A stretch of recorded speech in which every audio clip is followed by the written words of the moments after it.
여러분 안녕하세요. 소리남영입니다. 매일 1분 음향 공부 시리즈 제11탄 라이브 현장에서 우리 할머니도 할 줄 아는 마이크 셋업 6단계. 음향 장비의 기본적인 사용법은 막상 알고 나면 그리 어려운 것은 아닙니다. 오늘 다룰 내용은 마이크 셋업 순서에서 가장 기본적이면서도 가장 중요하게 생각해야 되는 것들에 대해 빠르고 쉽게 알아보도록 하겠습니다. 와, 음향 시스템의 개인 스트럭처, 공간 홀 튜닝, 딜레이 스피커들의 튜닝 등이 잘 되어 있다는 가정하에 이야기를 진행해 보도록 하겠습니다.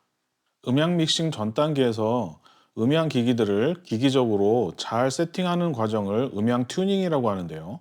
제가 인정하는 대한민국 최고의 튜닝 전문가인 코드맨 TV 이대용 감독님의 주소를 링크해 드릴 테니 참고하시기 바랍니다. 자, 그럼 우리 할머니도 할 줄 아는 마이크 셋업 6단계 출발하겠습니다.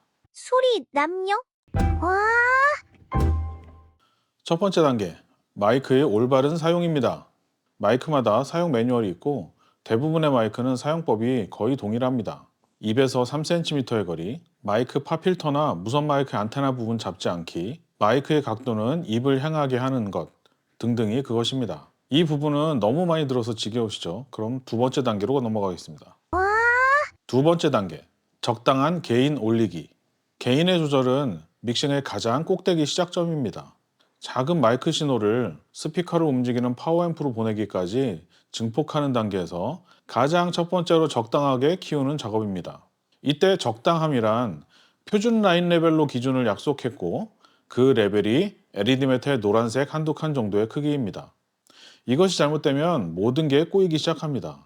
특히 P16M 퍼스널 모니터를 쓰는 곳에서 P16M 볼륨을 아무리 키워도 작다고 느껴지신다면 대부분 이 개인 조절에 실패해서 그런 경우가 대부분입니다.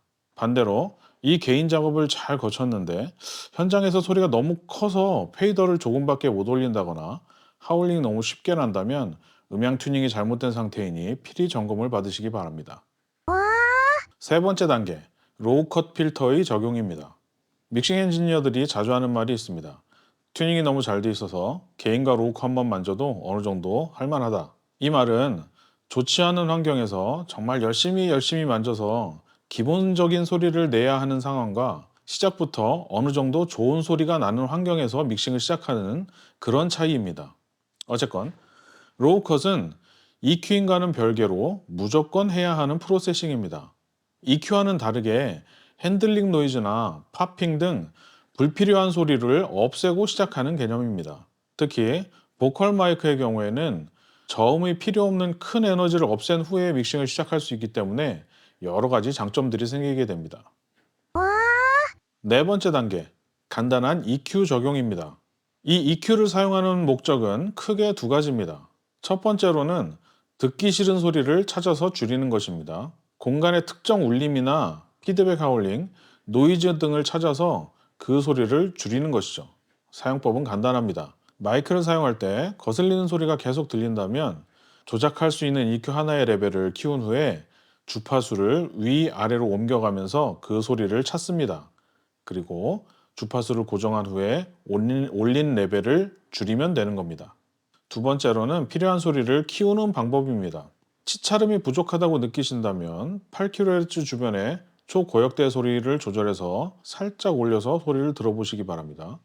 그리고 목소리의 저음이 부족하시다면 100Hz에서 200Hz의 소리를 한번 키워서 들어보시기 바랍니다. 처음에 언급했던 듣기 싫은 소리를 줄이는 방법은 EQ의 0dB를 기준으로 소리를 깎는 것이었죠. 하지만 지금 이 방법은 0dB를 기준으로 소리를 키워서 소리를 만들어가는 과정입니다. 그런데 이 두 가지 방법 모두 다 영상 처음에 언급했던 마이크를 잘 사용할 때의 이 작업이 의미가 있습니다. 마이크를 근접해서 잘 사용할 때와 마이크를 멀리 가슴에 들고 사용할 때 저음과 고음의 차이는 EQ 사용의 범위를 쉽게 벗어납니다. 와, 다섯 번째, 적당한 컴프레서의 사용입니다. 아날로그 장비를 사용하던 시절에는 특정 채널 몇 개에만 컴프레서를 사용하기 일쑤였습니다. 그만큼 컴프레서의 연결도 쉽지 않고 장비 확보도 쉽지 않았던 시절이 있었습니다. 거꾸로 생각하면 컴프 없이도 얼마든지 음향 확성을 할 수 있었단 얘기죠. 컴프의 목적은 여러 가지가 있을 수 있지만 초보 단계에서는 두 가지 정도는 꼭 알아두셔야 합니다. 첫 번째, 순간적으로 커지는 레벨을 기기적으로 잘 제어하는 것입니다. 아주 직관적인 사용법이죠. 피크가 뜨기 전에 레벨을 손보다 빠르게 잡아주는 역할을 하는 것입니다. 두 번째는 큰 채널의 소리를 더 크게 쓰기 위해서 사용합니다.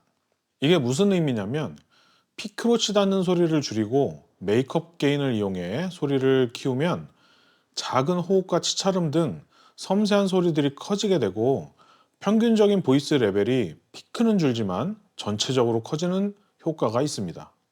이 과정을 어색하게 느낄 만큼 키우면 펌핑 현상이 심하다 표현하고 적당히 키우게 되면 글루감이 좋다, 호흡의 느낌이 그루브를 살린다 이렇게 표현하게 됩니다.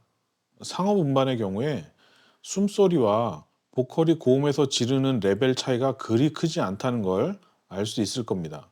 하지만 라이브 환경에서는 피드백이라든지 스피커의 확성 또는 공간의 특징 때문에 앨범처럼 그렇게 호흡마저도 다 키우는 그런 컴프레싱이 쉽지가 않습니다. 하지만 이 컴프레서를 잘 사용하고 적극적으로 시도하다 보면 어느 순간 느낌이 점점 살아나겠죠. 와, 마지막 여섯 번째, 페이더로 예술의 혼을 담아라입니다. 페이더에 써 있는 0dB의 의미는 무엇일까요? 게인과 컴프, EQ를 거쳐 페이더로 오는 신호를 그대로 마스터 아웃으로 보낸다는 의미가 0의 의미입니다. 때문에 절대로 0에 집착할 필요가 없습니다. 0보다 커도 되고 작아도 됩니다. 배경처럼 들리는 코러스, 퍼커션에 들릴랑 말랑한 쉐이크 소리 등은 음악적으로 거의 안 들려도 될 만큼 작을 필요가 있습니다. 반대로 기타 솔로의 연주에서 0dB 이상 크게 들려야 하는 때도 있습니다. 이때 음악적으로 쉽고 빠르게 조작하기 쉽도록 존재하는 것이 바로 페이더입니다. 페이더를 한번 고정해 놓으면 만질 일이 없다고요? 아닙니다. 라이브 환경에서 음악에 따라 그리고 곡의 구성에 따라 그리고 보컬들이 혹은 연주자들이 하는 그 모든 것들에 그때그때 실시간으로 대응하라고 있는 것이 바로 페이더입니다. 와, 자, 오늘 이렇게 6가지 단계에 대해서 알아보았는데요. 생각만큼 어렵지 않죠? 중요한 것은 여러분이 사용하는 라이브 환경에서 음향 시스템이 기기적으로 얼마나 잘 세팅이 되어 있는지에 따라서 이 6가지 단계가 쉬워질 수도 있고 상당히 어려워질 수도 있습니다. 여러분이 사용하시는 음향기기 환경을 잘 관찰해 보시고 이 6단계의 과정을 잘 적용해 보시면서 마이크들을 하나씩 하나씩 세팅해 보시기 바랍니다. 소리나명 구독과 좋아요, 알림 설정 감사합니다.